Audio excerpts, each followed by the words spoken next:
नमस्कार, मी भाग्यश्री आणखी एका नवीन ब्लॉगमध्ये तुमचं मनापासून स्वागत करते. कसे आहात तुम्ही सर्वजण? मी आशा करते की तुम्ही सर्वजण मस्त आणि मजेत असाल.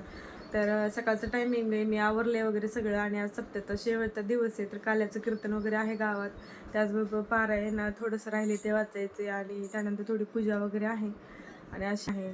तर आजच्या दिवसात जे काही होईल तिथं तर ते तुमच्याबरोबर शेअर करणार आहे. चला तर आधी निघूया गावात जाण्यासाठी. तर गावात तिथं आलो आम्ही आणि सगळ्याजणी आलेल्या होत्या. ज्ञानेश्वरी पण वगैरे सगळे मांडून ठेवल्या आणि त्याच्यानंतर मग गंध वगैरे लावून घेतला आम्ही सगळ्यांनी. आणि छान असा गंध लावत होता तो छोटा मुलगा, तर सगळ्यांनी लावून घेतला आधी गंध. तर आज म्हणजे सोमवार होता दुसरा आणि त्यामुळं बऱ्याच मुली पण आज वाचण्यासाठी आलेल्या होत्या, शाळेला गेलेल्या नव्हत्या.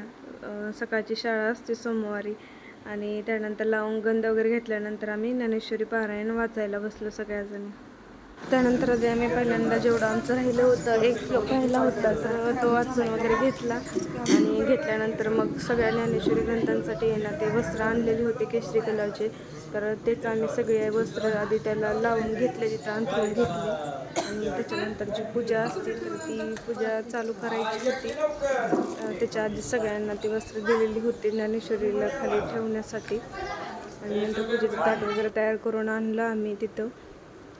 घरून काय आणलं नव्हतं, मग काकूंच्यातून ताट वगैरे तयार करून घेतलं आणि पूजा इथं चालू झालेली आता ज्ञानेश्वरीची.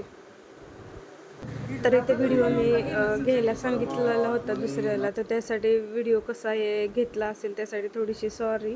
कारण उभा व्हिडिओ घेतल्यानंतर तर नीट दिसत नाही, आडवा असा मोबाईल धरून घेतल्यानंतर छान व्हिडिओ दिसतो. तर इथं पहिल्यांदा मी उजव्या हातात पाणी घेतलेले ते पहिल्यांदा थोडंसं पिलो, डाव्या हाताने उजव्या हातात घेतलं फुलांनी पाणी, ते पिलो.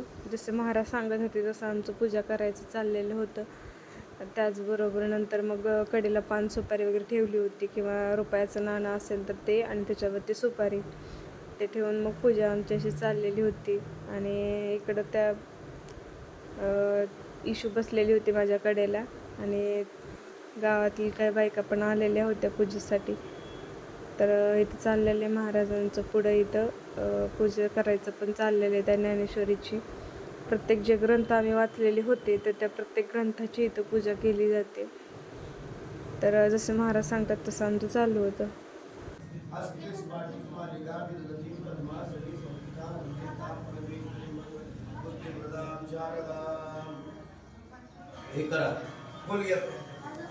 फुलाला सुपारीवर पाणी टाका, सुपारीवर यमब्रह्मावर सोड टाका, वेदे सांग पदक्रमो परिषदी गायन देव जावा ध्यानाव सद्गते नवनजा पश्यंत योगिनो यशांतराष्ट्रगडा देवाय स्वेवा. त्या सुपारीला हळदी कुंकू लावा, आधी हळद लावा, कुंकू लावायचा. चला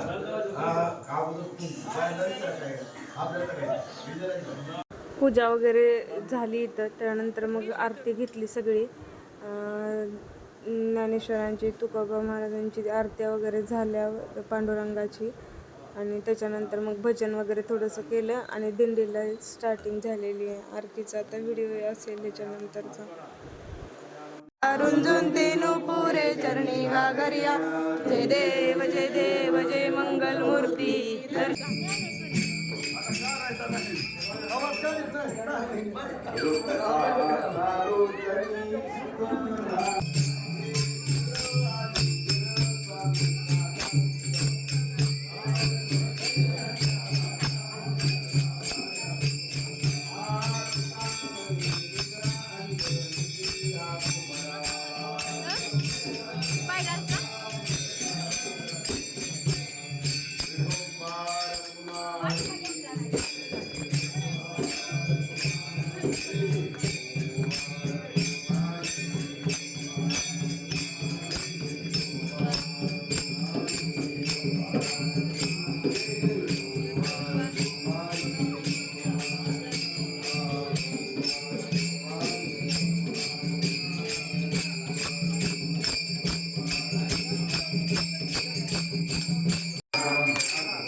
तर ही दिंडी प्रदक्षिणा सगळ्या गावातून फिरत जाते आणि सगळ्यांच्या घरापुढे छान असे रांगोळी पाट वगैरे ठेवलेले असतात. तर ते बिण्याचं, त्या विठ्ठल रुक्माईच्या फोटोचं, तुळशीचं, ज्ञानेश्वरीचं सगळ्याचं पूजन केलं जातं घरोघरी. आणि अशीच दिंडी सगळीकडे फिरत फिरत मग गावातील पांडुरंगाच्या मंदिरात वगैरे जाते.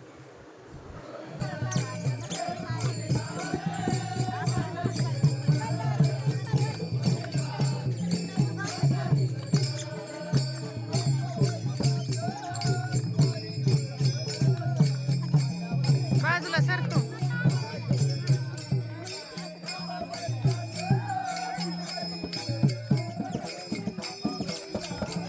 मंदिराच्या इथे दिंड्या आल्यानंतर सगळेजण मग इथं फुगडी वगैरे खेळत असतात. ते तुळस आहे ना तसेच घेऊन उभा राहावं लागतं. जोपर्यंत हे सगळं काही संपत नाही, काल्याचं कीर्तन वगैरे होत नाही, तोपर्यंत तुळस तशीच उभा ठेवावी लागते कोणी ना कोणी तर डोक्यावरती घेऊन. तर इथं माझं पण चाललेलं आहे आता फुगडी खेळायचं. पुढे बघाच तुम्ही आता कसं काय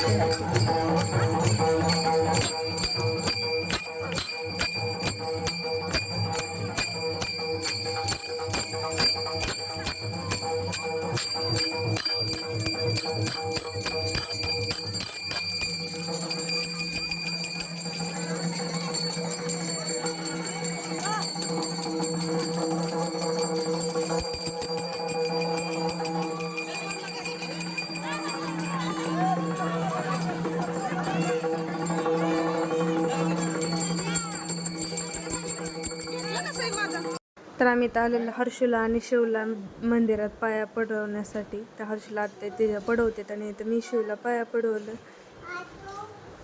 ते सगळं झालं तिथलं वगैरे. त्यानंतर इथं काल्याचं कीर्तन उभं राहिलेलं होतं. काल्याचं कीर्तन वगैरे झाल्यानंतर सर्वांनी महाप्रसाद वगैरे घेतलं.